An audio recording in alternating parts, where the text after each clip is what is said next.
Nuevamente Manuel Arteaga Martínez con ustedes. Comentaremos ahora acerca de lo que sucede también durante la segunda semana del desarrollo, que es el proceso de implantación. La implantación o nidación es el proceso mediante el cual el blastocisto se introduce en la capa funcional del endometrio, donde permanecerá durante toda la gestación. Alrededor del día 5, el blastocisto, incluido dentro de la zona pelúcida, llegará a la cavidad uterina, donde estará libre por 1 o 2 días y a partir aproximadamente del 7º día iniciará la implantación.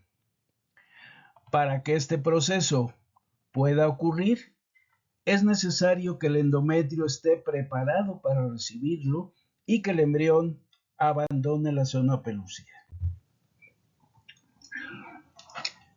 El epitelio endometrial debe estar secretando hacia la cavidad uterina algunas sustancias como son la colagenasa, la fibronectina, la laminina y el sulfato de parano para que la implantación sea exitosa. Por su parte, el trofoblasto empieza a producir una enzima, la strepsina. Esto es inducido por el embrioblasto para comenzar a romper la zona pelúcida. La strepsina va a producir una perforación en la zona pelúcida a través de la cual comenzará a salirse el blastocisto, la eclosión del blastocisto. Finalmente, el blastocisto abandona la zona pelúcida, saliendo tanto el embrioblasto como el trofoblasto, y el embrión está listo para implantarse. Una vez que el blastocisto salió de la zona pelúcida, el trofoblasto empieza a producir colagenasa, streptomelicina y activador del plasminógeno, sustancias complementarias a las que está secretando el epitelio endometrial y que facilitarán la adhesión del embrión al endometrio y el inicio de la implantación. Generalmente, el contacto entre el trofoblasto y el epitelio endometrial se realiza en el polo embrionario, lo que sugiere que de alguna forma el embrioblasto participa en el proceso. Una vez que el trofoblasto se ha adherido al epitelio endometrial, proliferan sus células y forma 2 capas. Una capa interna de células aplanadas, el citotrofoblasto, y una capa externa de células en la que no es posible apreciar sus límites intercelulares, constituyendo una aparente masa multinucleada, el sincitio trofoblasto. El sincitio trofoblasto comienza a introducirse al estroma endometrial, arrastrando consigo a todo el blastocisto y comienza a producir una hormona, la gonadotropina coriónica humana. Entre más grande sea la masa de sincitio trofoblasto, mayor será la cantidad de gonadotropina coriónica humana que se produzca. Esta hormona va a pasar al torrente circulatorio materno, va a llegar al ovario de la mujer y va a evitar la degeneración del cuerpo lúteo, transformándolo en el cuerpo lúteo del embarazo. Normalmente, esta hormona es eliminada por el riñón de la madre y es detectada en la orina y en la sangre materna y constituye una prueba diagnóstica temprana del embarazo. El sincitio trofoblasto va a seguir proliferando los siguientes días, introduciéndose cada vez más al endometrio y produciendo cada vez más gonadotropina coriónica humana.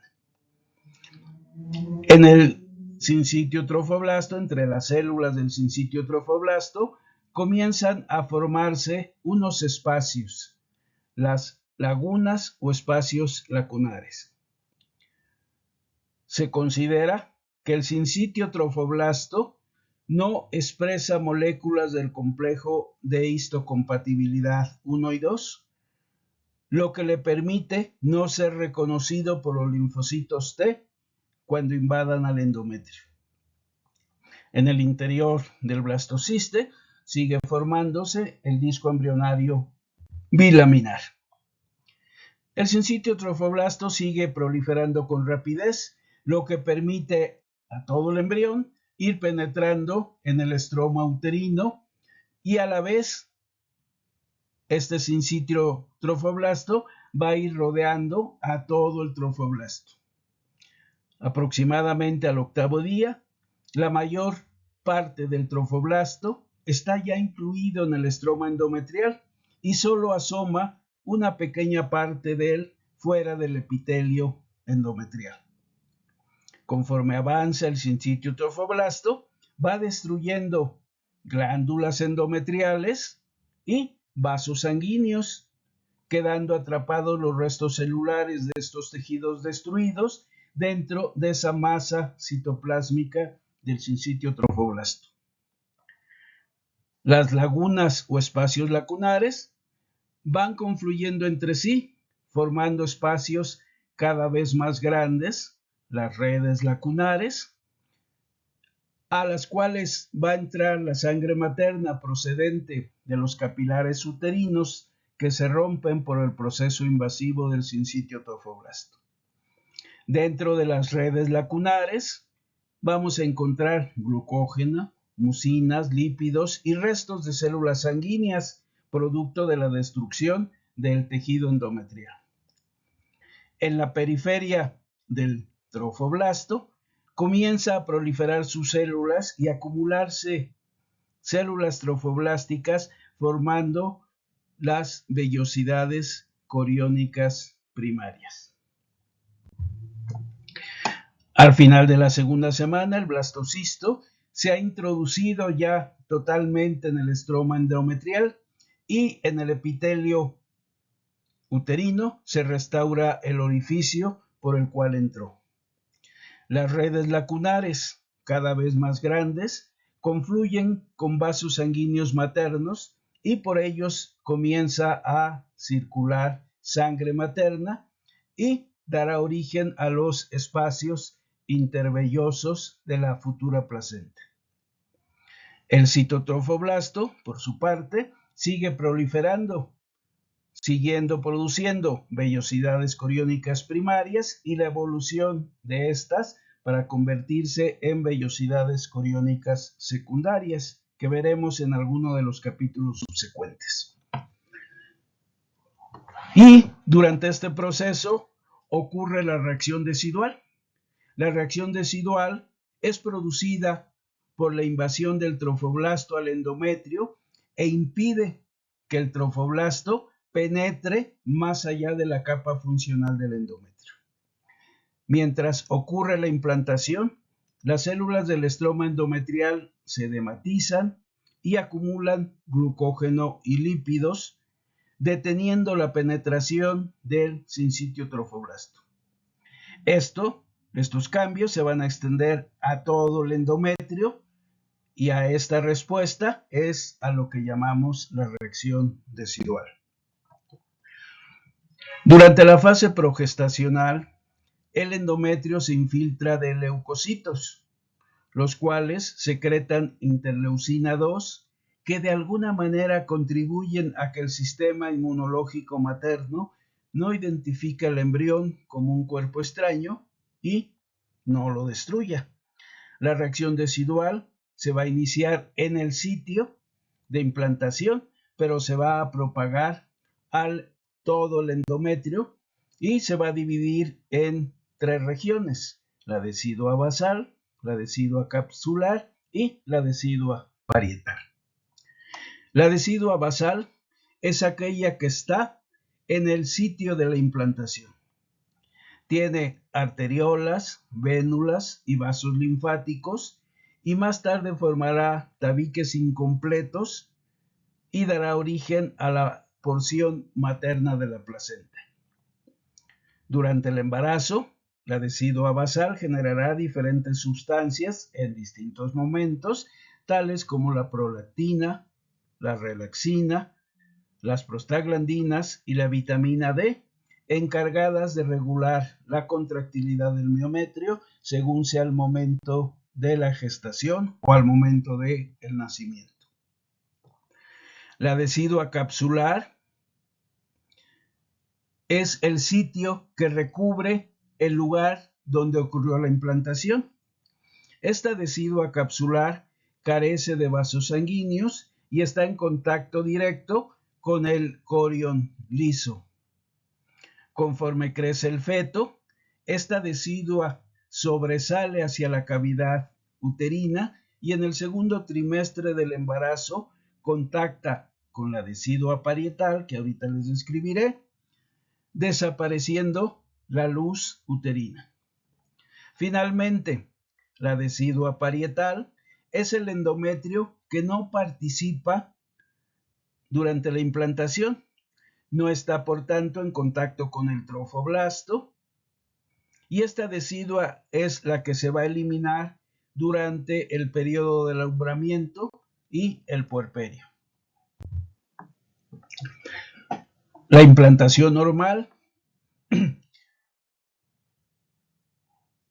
idóneamente es el fondo uterino, así como el sitio idóneo para la fertilización es el tercio externo de las tubas uterinas en la región de la ampolla o ámpula de las tubas.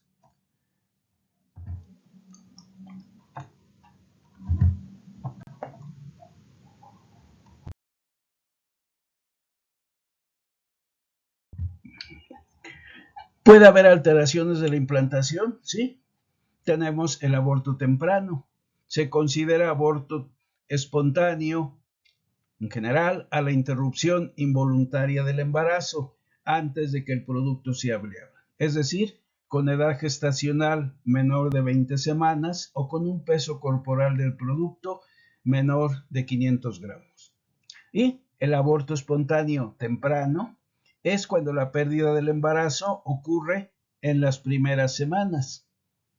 Se estima que aproximadamente el 30% de los embriones en etapa de segmentación o de blastocisto no llegan a implantarse siquiera o son abortados durante las primeras 2 semanas antes de que la gestación pueda ser evidenciada clínicamente. Entre las causas que pueden ocasionar un aborto espontáneo temprano están, entre muchas otras, alteraciones cromosómicas o genéticas graves, como son las triploidías o las trisomías de la mayoría de los autosomas.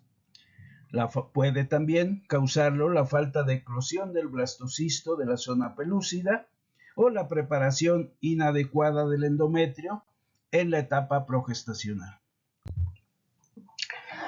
Otra alteración que puede haber con respecto a la implantación es la llamada implantación ectópica. Es muy frecuente, con un riesgo de letalidad muy importante para el producto y para la madre. Puede ser intrauterina cuando no ocurre en el fondo uterino, sino en otra región del útero. O puede ser extrauterina cuando el embrión se implanta fuera de la cavidad uterina. La implantación ectópica intrauterina es, como dije antes, cuando el blastocisto se implanta dentro del útero, pero no en el fondo. O cuando el blastocisto llega más allá de la capa funcional del endometrio. La primera situación se conoce como implantación cervical o implantación baja de la placenta, mientras que la segunda situación se le designa como acretismo placentario.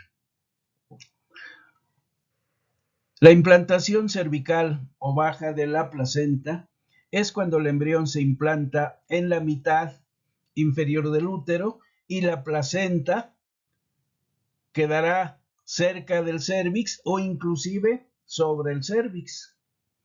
No suele causar problemas durante el embarazo, pero sí en el momento del nacimiento, ya que por las contracciones uterinas y la dilatación del cérvix, la placenta se desprenderá y causará un sangrado muy intenso que puede costarle la vida al producto y a la madre.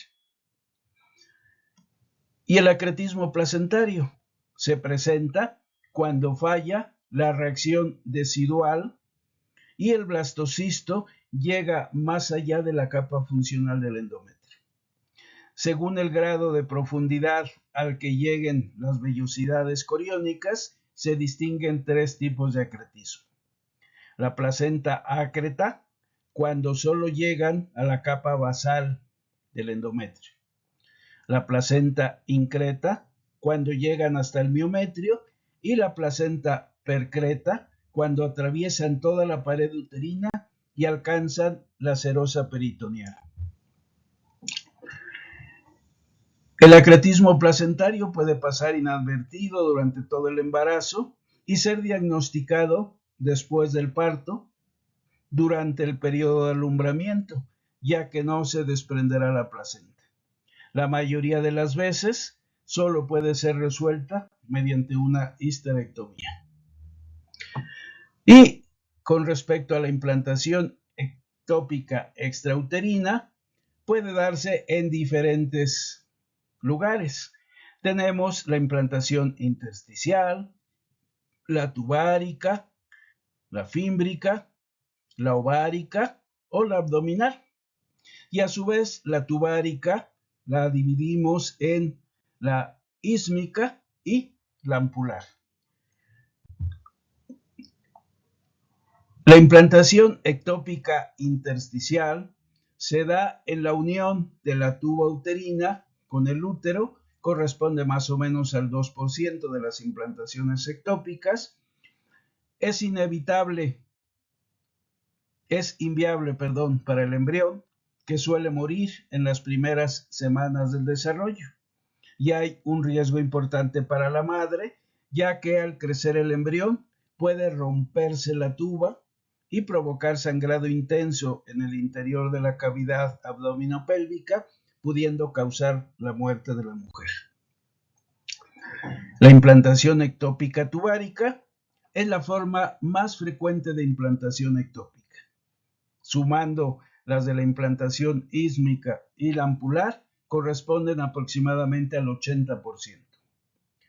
Cuando ocurre, la mujer presenta dolor abdominal intenso, la tuba puede romperse durante la etapa embrionaria y provocar sangrado abundante y signos de irritación del peritoneo, con riesgo inminente de muerte de la madre si no se le atiende con rapidez. Las causas por las que puede producirse son múltiples y la mayoría se relacionan con factores que retrasen o impidan el transporte del embrión hacia el útero, como son la enfermedad pélvica inflamatoria, adherencias, obstrucciones de la tuba, entre muchas otras más. Es inviable para el embrión, que suele morir en las primeras semanas del desarrollo, ya que las tubas uterinas no le dan el microambiente necesario ni tienen la distensibilidad suficiente para soportar el crecimiento del embrión y del feto.